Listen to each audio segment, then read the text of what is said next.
Hi, it's Hazel, and welcome to my channel, Hazel Anaka Design. Let me first explain that if my voice sounds weirder than normal, it's because I seem to have caught a head cold. It is still, it's late December 2024, and yeah, it seems like I sort of started getting sick the night of Christmas Eve. So hopefully by the time you see this, I will have long since recovered and be wondering what you're talking about in the comments. I do want to do a video, even though we're off to a great start. I forgot to turn on the lights. I will attempt this video simply because you gotta keep things moving through the hopper. And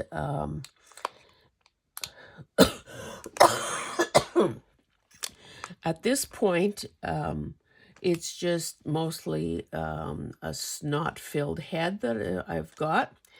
And in fact, it feels, when I blow my nose, it feels like, oh, there goes another hat size. But yes, let's get to this. So I must, and trust me, I came up with this before I was sick, so we can't even blame a feverish brain for this. I saw somebody doing a video and mention, or no, it was a book, mentioning the Japanese screw drill. So, of course, while I was investigating that, I came across thread. And you may know that I had some difficulty with some of the thread I was using in sewing in signatures. So, is this enough thread to last me the rest of my lifetime and into the next one? Yes, indeed.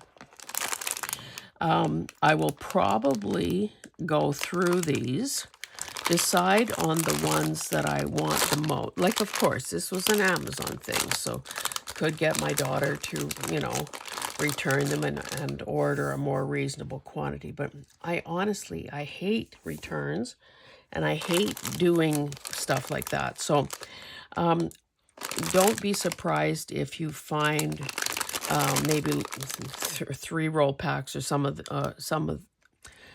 3-roll packs of thread, and this is all waxed. Let's just, sorry about the rustling.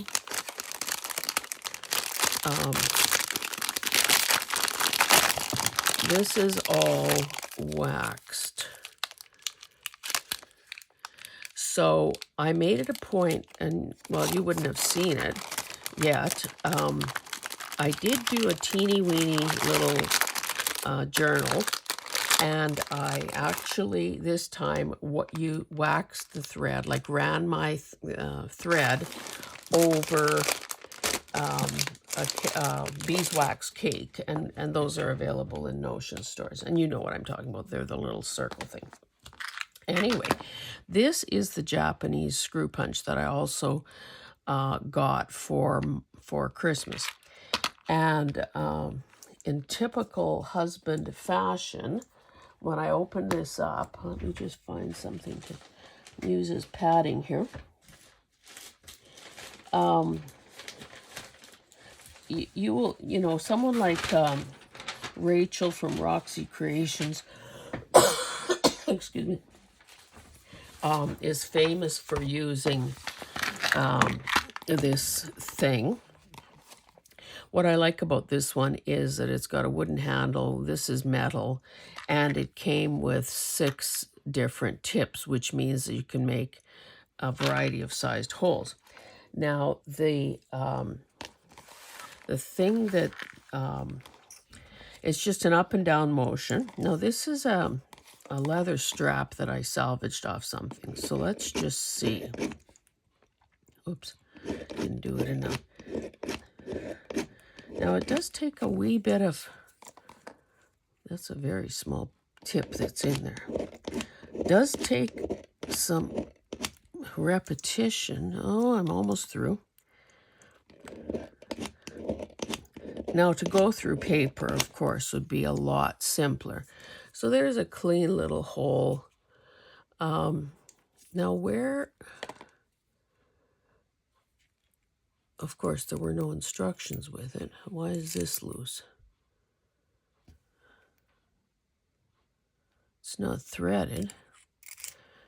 Maybe I was getting excited about the quality of the object before it was time. You can see that that's a good, well, more than 1/8 of an inch thick. This is even thicker. This was the hang tag from a belt that I bought. But I think, you know, obviously I have the Big Bite. Obviously I have, now I should glue that on, I guess, but honestly, that's the second hole I've punched, and this thing is loose. And there is no thread.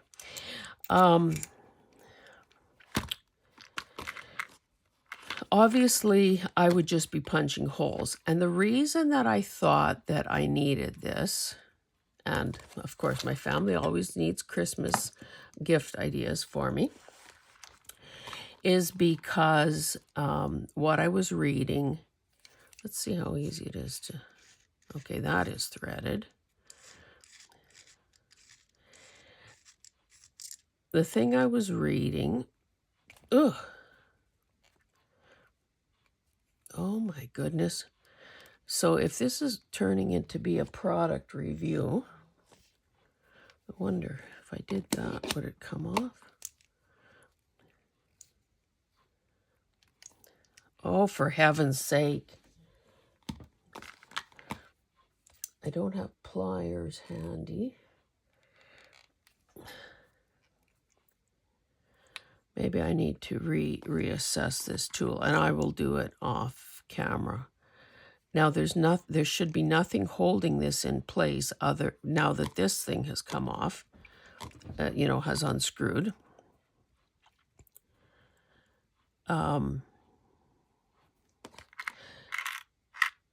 Okay, what I okay, what I started to say was, one of the recommendations in a book I was reading is that the hole should be as close to the size of the okay, so you want your needle size, your cord size, and your hole size to be as close to each other as possible to avoid some of the movement and slippage. So that is an area in which I'm now grateful for that additional bit of and should have been self-evident bit of advice to make bindings hold better. So whether I end up keeping this or returning it, having Hillary return it, I guess remains to be seen. It'll depend how easily I can get this tip out and replace it with another one, and how annoyed I am that this has come off and that the first thing I need to do is glue something together. So I guess the jury is out on this. Don't let this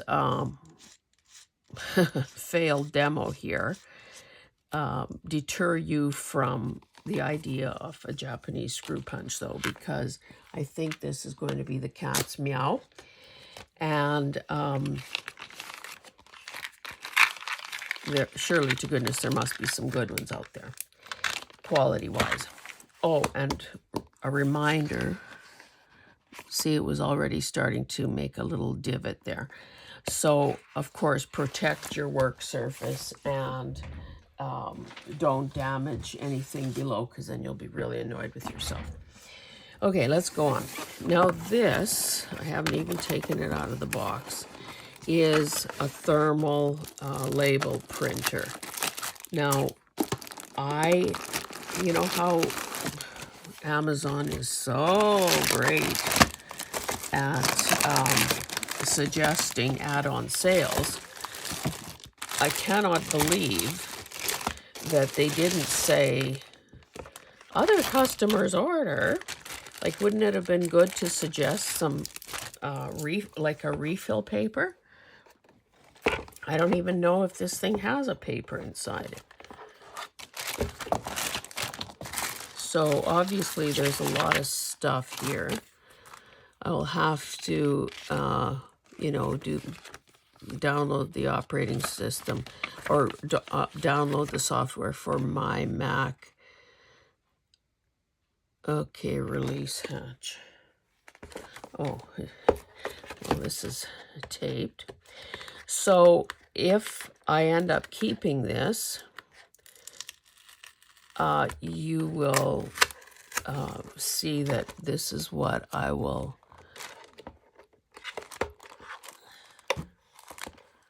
This is quite the gizmo, so I better not really try to.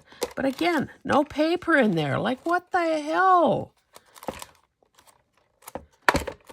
Oh my God. We're off to a great start here, kids. Okay, I'm going to have to take a closer look at this. See what's what. Like, what the heck? Usually you would get enough, even if it's a partial roll, it would give you enough to at least try the damn thing out. Anyway, let's try to salvage this video by showing you some books that I have recently acquired, all through auction. Now, I know that there are a bunch more that you haven't seen, but these were within reach. Okay, this is Beard on Bread. Like, what a clever title. Oh, that's a lovely... This is really nice. And this is very much just normal paper. It is not plasticized like many dust jackets, so this can easily be reused. I saw this title in the photo of what was in the lot. Now the illustrations, let's just find a bigger one.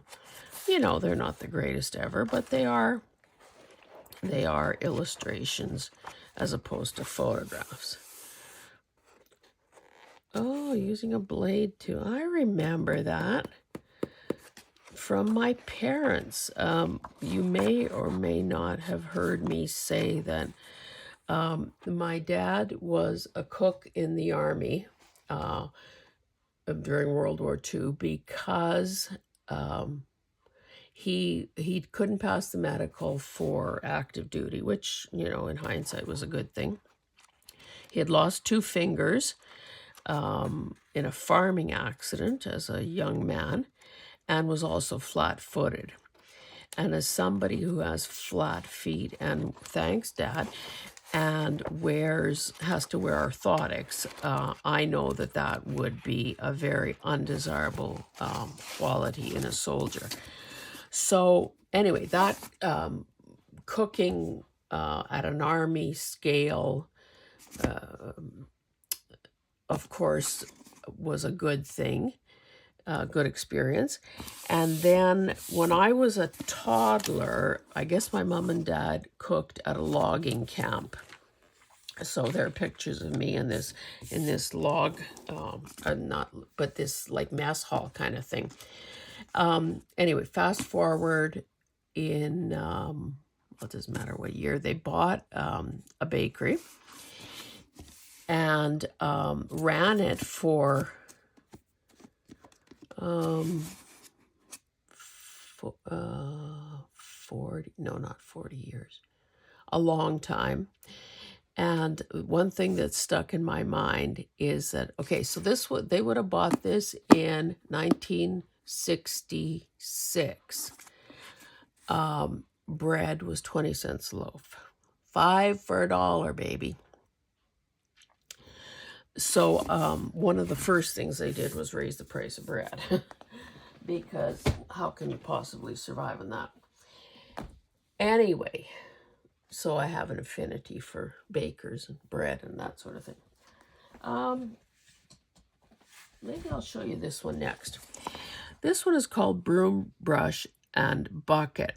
Now, unfortunately, in the research I did about this before I bid on it. Now, okay, the good old days of Mrs. Beeton's Housewifery revisited by Peter Whalley. Now, I guess if I would have researched this guy, I would have known that his illustrations are more like satire and caricature and so on.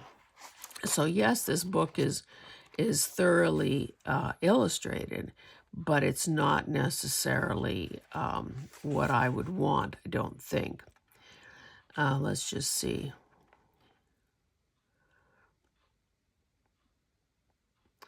So maybe to give you a better idea of why I was attracted to this in the first place is that quite a while ago, I bought Mrs. Beeton's Book of Household Management, Colored Cookery Plates, new edition, and you can see the size of this spine. I keep it in a bag, obviously. This book is a classic. I have started scanning some of the illustrations. Now the pages, probably the pages that, so in my, I think it's in my coffee shop, I have the first few pages that I have scanned out of this book with illustrations and ads and so on. So, oh, Sandy, look at this. General observations on the sheep and lamb. So because this book was such a big deal, such a classic, oh, I love meat cutting charts. I assumed that this would be like kind of more of the same. Anyway, Mrs. Beeton's unscanned. Let's just for the heck of it. Okay, it's near, well, it's 3 3/4 inches, and some of it has been scanned already. Anyway, that was why I was interested in this. Not so sure that I've got book crumbs everywhere. Not so, well, let's just see if any of this makes a bit of sense. Servants try their best to please and require teaching only the ways of the family, advised Mrs. Beeton back in the days when servants were plentiful, dutiful, and underpaid. Nowadays, observes Peter Whalley, anyone who can find a servant had better teach the family the servant's ways, and fast. And this delightful collection of humorous drawings illustrating quotations from the famous old classic, the housekeeping book. Oh, and another one, Everyday Cookery, spoofs 19th century housekeeping and comes up with a few of his own solutions to household drudgery. In this age of the feminine mystique, the comparison between what the automated housewife puts up with today and the problems of the servant-ridden Victorian makes interesting comment. Okay, so this, when he talks about the feminine mystique, we know that that's a while ago too. Yeah, 1965. So this is an old book in its own right. The mistakes of bringing the wrong people together, of placing them without regard for individual taste in the vehicles used, or having too many of one sex in the party. So I don't know if these are direct quotes out of the book, but that's kind of awkward English.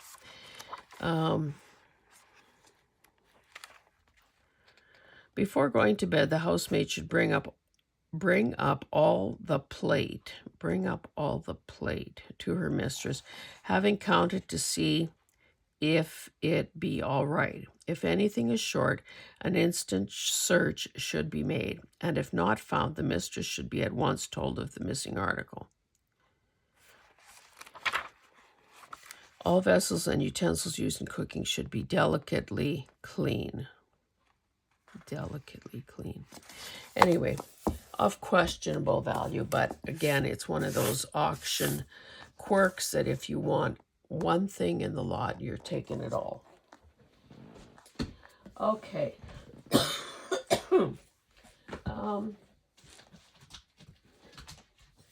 Let me show you this one. Miranda Innes, The Country Home Decorating Book. Now, I have enough home decor books to fill, I don't know what. This too was in a lot. Now, the pages are lovely and matte, and these would make, great either collage fodder or something more. Now, that's a photo, of course, and I'd say semi-gloss. So there are, in this book, obviously, full-page photographs, opportunities for fussy cutting, look at, I'm a sucker for a room that looks like a library. And I remember Jim Rohn. I've talked about him before. He is now deceased, but he was one of the, perhaps, I don't want to say grandfathers, he wasn't that old, one of the early and influential guys in the personal development business. And he said that if a person wants to succeed, they need a library. And of course, most of us, even if we're lucky enough to have a library, whether it's a full, a dedicated room or just bookcases here and there, he said that in the case of multi-millionaires, their houses always have a library. And he says, that's one of the things he did when he was able to. And the fact that he hasn't read every book doesn't matter, because he just feels smarter walking into the room. The whole underlying message there is that we need to read and learn and so on.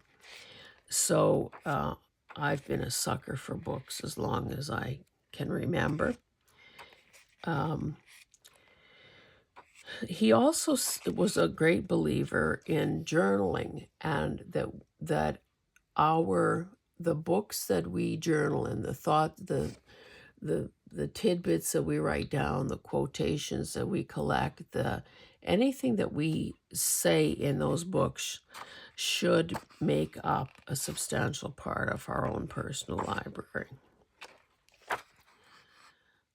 So again, this is, I wonder what year this is. It's got definitely, country home. It's got a definite country rustic aesthetic to it. 89. So these things would be cute too.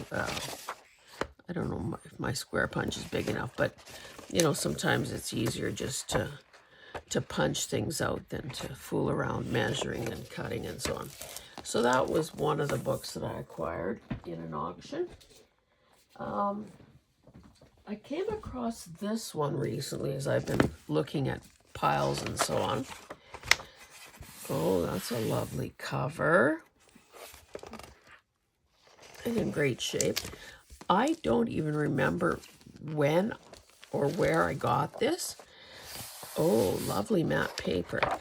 But of course, it looks like a biography of Charles Dickens, so there are a lot of images in here. Let me just see. Let's find something to show you.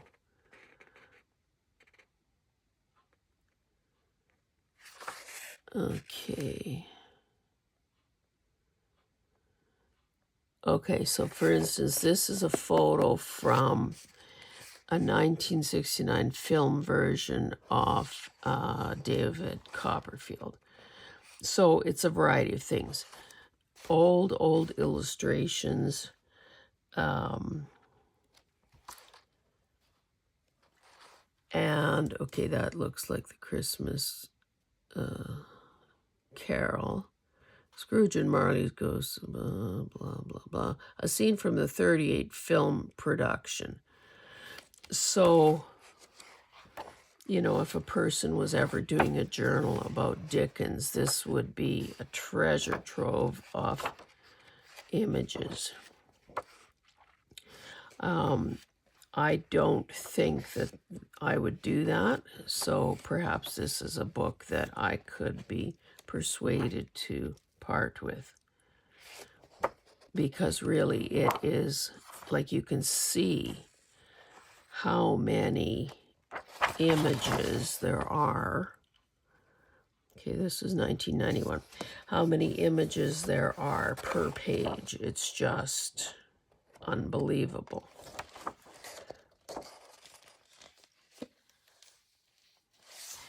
So that's Charles Dickens. This too was in an auction lot. Illustrated Dictionary of 20th Century Designers, the Key Personalities in Design and the Applied Arts. That's a nice cover as well. And I have to say that quite often it seems that the books that I have been buying have been collectible. No, maybe that's not the right word. They've been coffee table type books that were maybe purchased just for the sake of having them, as opposed to being, you know, spines broken and dog-eared from use. So this looks like an alphabetical thing. So here we have Frank Lloyd Wright and some pictures of his iconic architecture. Let me find something else that may be of interest. Okay, so sometimes, and I certainly hope I don't have another one of these, because I do seem to gravitate towards these types of books. Lots of opportunities for fussy cutting things. What I find, though, with some of these design books is that the more out there, the more, I don't know, cutting edge, weird, whatever the thing might be, the more likely they are to get included in a book like this. So in other words, okay, so for instance, this is a silver tea set with wood and ivory finials, made in 1935. Excuse me. So that's not what is likely to be found in your house or mine. It's out there. And I guess the moral of the story is that sometimes in design and in life, the pendulum has to swing really far to one extreme, and then it gradually comes back, and something more, like, doesn't that just look lovely and comfortable? Not. Painted wood, 1917, 1918. Well, that looks like a torture device.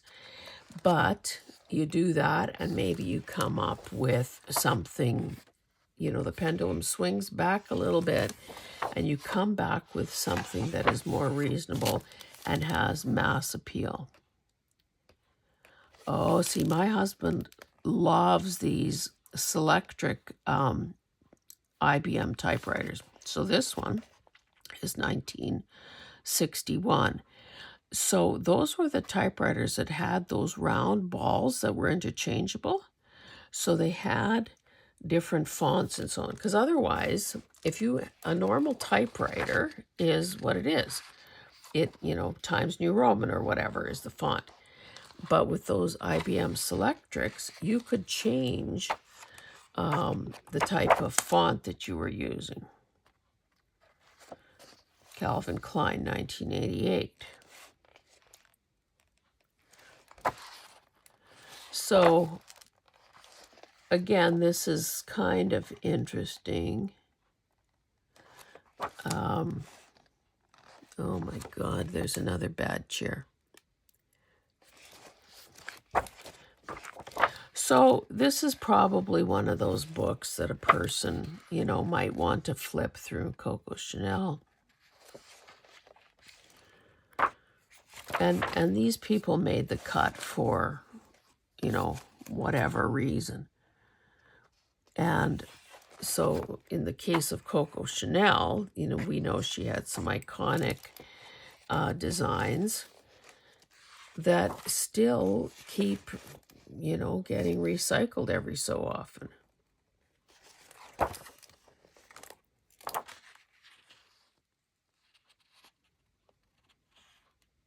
Easy availability of credit in the 1980s. Anyway, let me...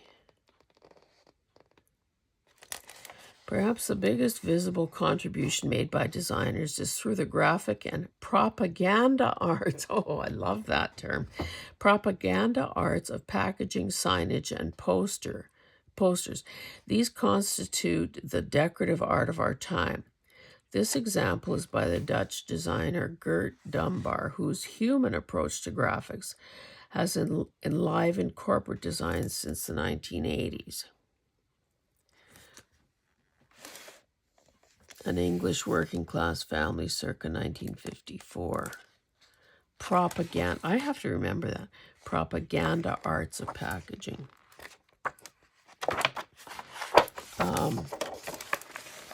When was this written? God, that yellow is a bit hard on the eyes, eh? 1991.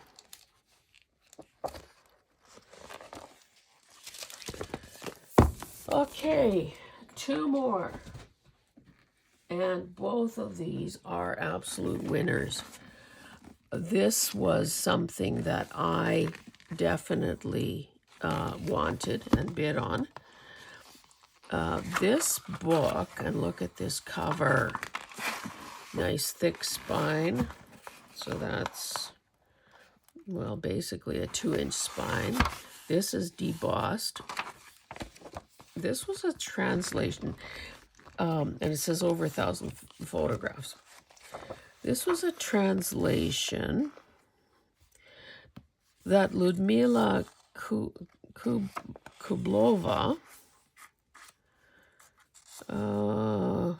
so 1966, and it was printed in Czechoslovakia. So, I was a passenger, so I was starting to flip through this, but is this not a precious book? I mean, and of course, the early photographs are from, or not even, well, I guess they are, sometimes they're photographs. So this is 470 BC. So, really, really, really ancient origins of fashion and some of the trends. So there are color plates in it. Okay, so is this the first one? We don't have a year on this particular one. But now even the more recent, the stuff at the end of the book is still going to be fairly old, because the book itself is from the 60s. So this is one of those things that a person could be looking at forever because of how, how encyclopedic it really is.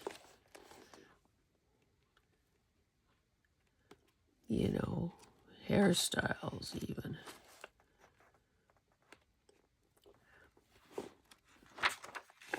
Somebody should have told these women back in, there's no date here either, that a lot of these women would have benefited from some bangs, or what they call fringe these days.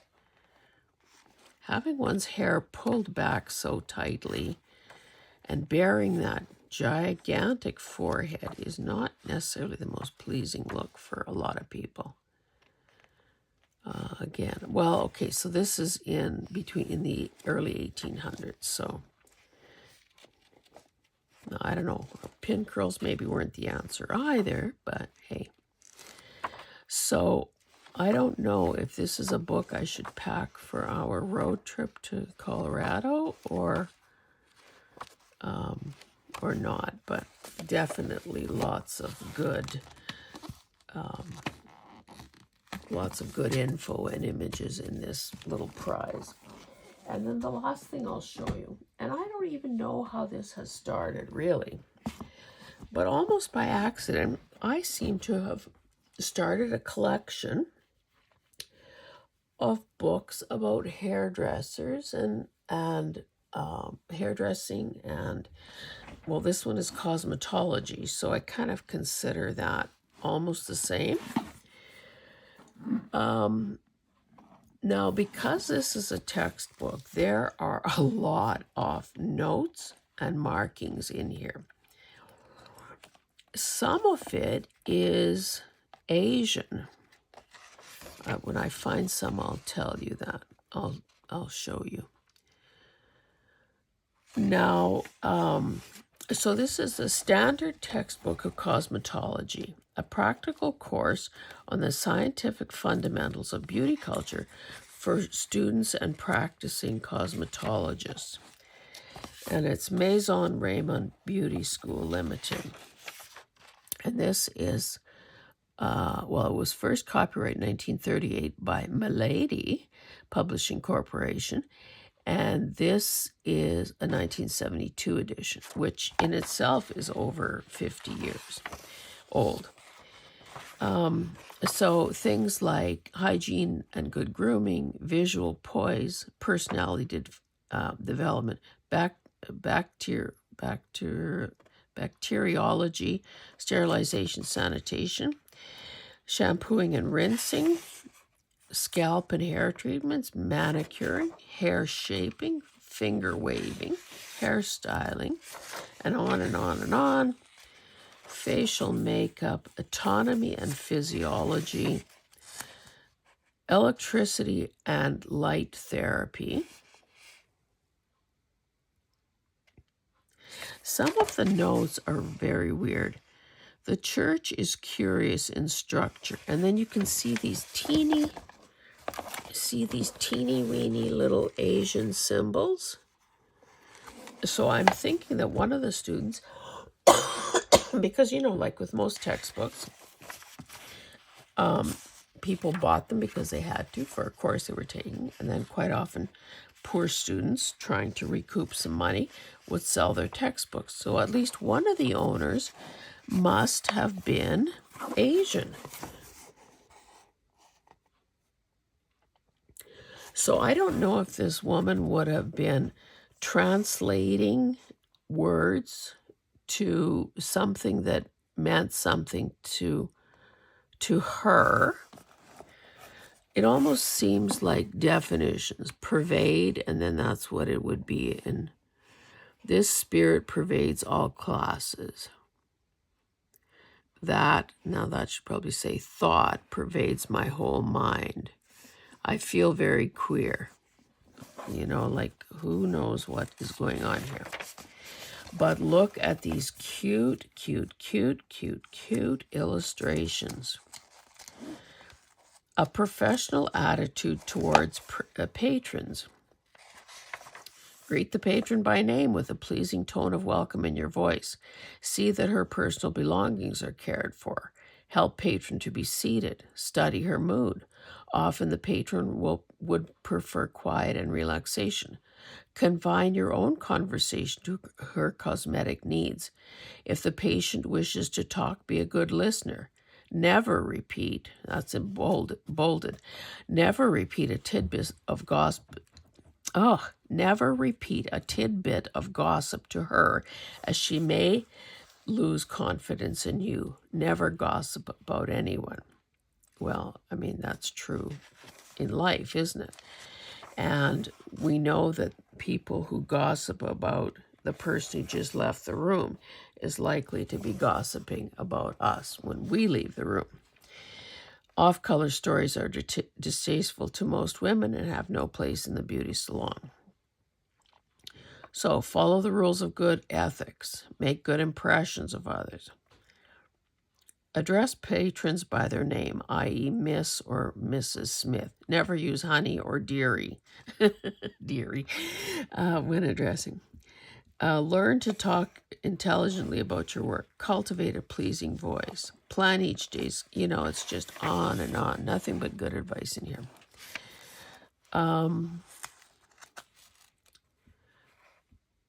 Okay, so I guess this is talking about the cosmetologist's personal grooming and hygiene. Use mouthwash to sweeten the breath. Ooh, a well-groomed male cosmetologist. Don't tell me men were breaking through that back in the day. Posture, giving a shampoo. Oh, and how to avoid hurting yourself while doing your job. But just look at this. It goes on forever. I think the fact that there are these are all definitions at the back here. Hair bobbing. The term once commonly applied to the cutting of women's and children's hair. So glossary. Quiz answers. Oh, that's a true and false. Maybe I should try to take the test. Things to consider when going into business. I think these red titles are just so darn cute. Now, of course, I wouldn't know anything about the science, the chemistry of it all. Lotions and creams. United States Pharmacopoeia.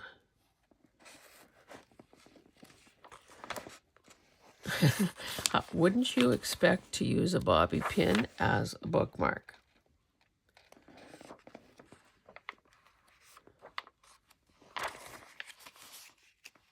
This book is great too.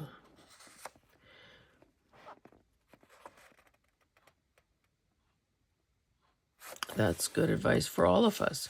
I sometimes, when I see tours of studio spaces, I see people using power bars and a million cords snaking out of them. When I was the festival coordinator, I learned a thing or two about power distribution on a festival scale. And the same applies to home. Just because you have an outlet doesn't mean that you have enough juice, so to speak, to power everything that you might plug into it. And you can cause breakers to jump, fuses to blow, and other mayhem to occur when you try to get more out of a system than it is capable of delivering.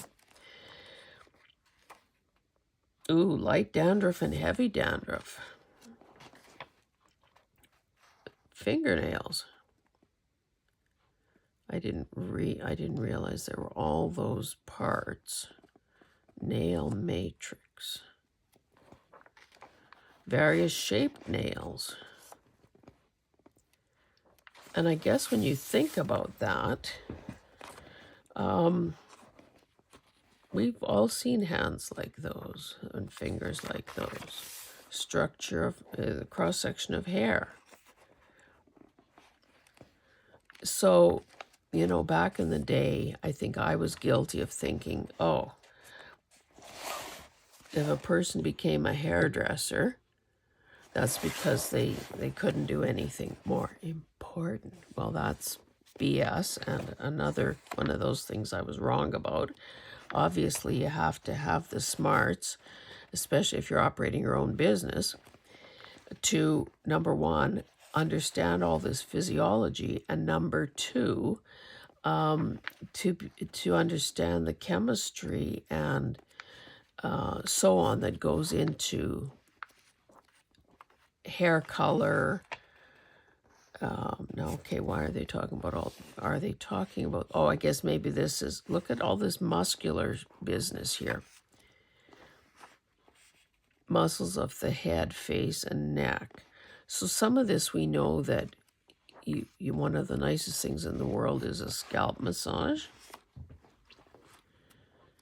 So there is a lot more science involved in becoming a hairdresser or cosmetologist than holy cow, look at that word. CROQUIGNOLE. Thermal curling is Marcel irons into a figure 8. No idea what that is.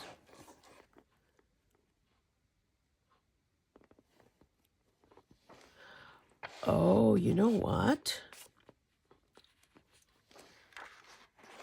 I saw these kind of curling things in an auction. Thermal Marcel iron. Yeah, I saw that in an auction lot. I would have bought it as a novelty item, but of course the price went far too high. I used to go to a hairdresser who was absolutely, I mean, we connected on, just person to person. She was very skilled at what she did, but my God, did she give poor. It was almost like if she was shampooing your hair, which she was a senior person, so quite often, a little grunt would do it.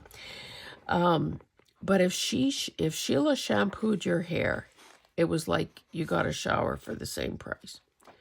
Like she was just like a splashing, and I don't know how she carried on like that.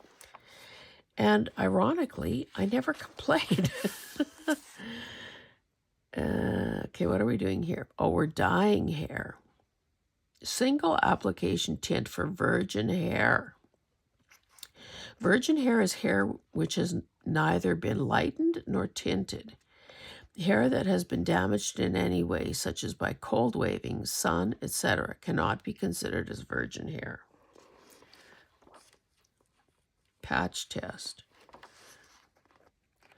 Oh, we're talking about plucking eyebrows now. Corrective makeup for eyes. Wrong and right. A face shape.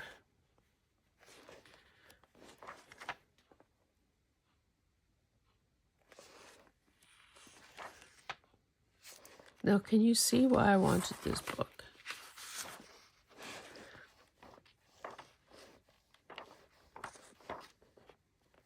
Massage. Oh my God, I could use that.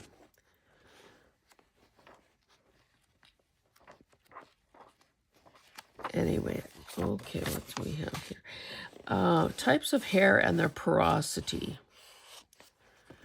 So, of course, that explains or affects how color and chemicals are absorbed. Some of these procedures that would have been common back in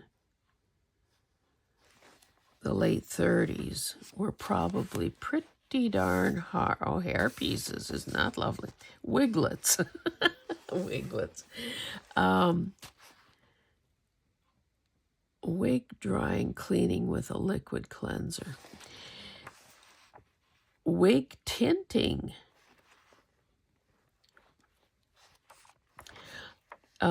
Anyway, I started to say that some of the procedures that would be done in the late 30s were probably pretty harsh. Oh, these are kids. Popular partings for children's hairstyles. Backcombing. Tapered circular roller settings. Cylinder-shaped rollers. How to properly use rollers. Yeah, you can make a mistake there too. Effects of hair length on rollers. Barrel curls. I kind of seem to remember seeing pictures of that when it would have been popular. Pin curls. It would be interesting to know what is top. Oh, okay. I didn't realize that these things had different names. That's a hairpin. That's a bobby pin. That's a roller pin. I have another bobby pin here. A single prong clip, a double prong clip, and a wave clamp. Those are actual diameters of rollers. Removing tangles, making a part, mobility of a curl.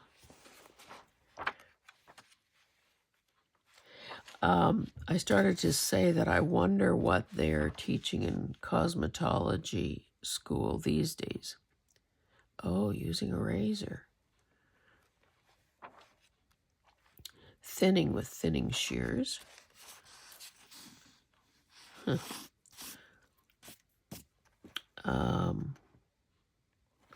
Back in the day, you know, when you didn't have much money, one of the ways to save money would be to cut your own kids' hair as well. And I thought that was, I took a hair cutting course. That was something that was offered, and of course bought the cape and the proper scissors and all of that, and a book or two on hair cutting. Cut my son's hair. It's kind of amazing what we do to stretch our dollars when we need to. Okay, Beauty Culture scalp treatment. Since water changes some of the qualities of the hair, this analysis should be made before the shampoo when the hair is dry. Why she repeated that sentence? Oh my God, 3 times. Oh.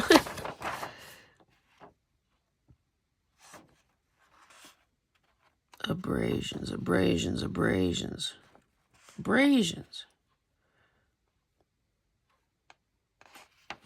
This is a whole page of doodling. Porosity is the ability of the hair to absorb liquids.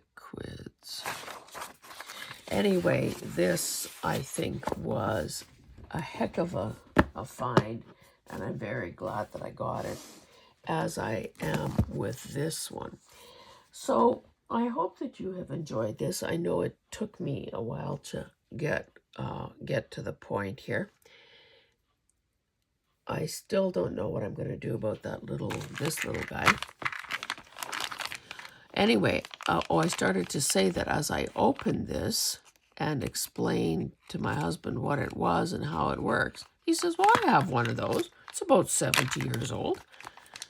And I said, well, okay, so what are you doing with it? Are you giving it to me? Because, you know, that's the natural assumption that if he has something that I need or want, that it should automatically be mine.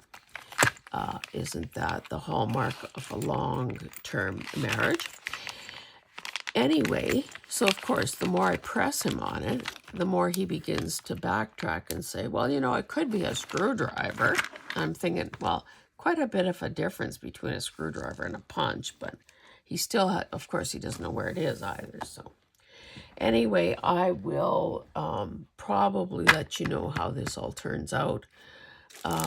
Again, you might want to watch some of my shops to see if some of this linen thread ends up there. I, of course, will pick the colors that I am most likely to use. I think it would be really fun, though, to be able to color coordinate thread to, like, wouldn't that one be great in a peacock journal?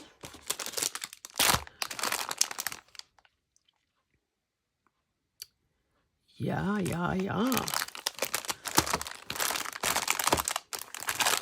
And when I finally get around to doing a copper journal, there are a few options that could work there. Anyway, guys, I'm feeling a little sick, so I think I better stop Maybe it's time for a little lie down. Okay, guys, thanks so much for being here. We will see you in the next one. Bye.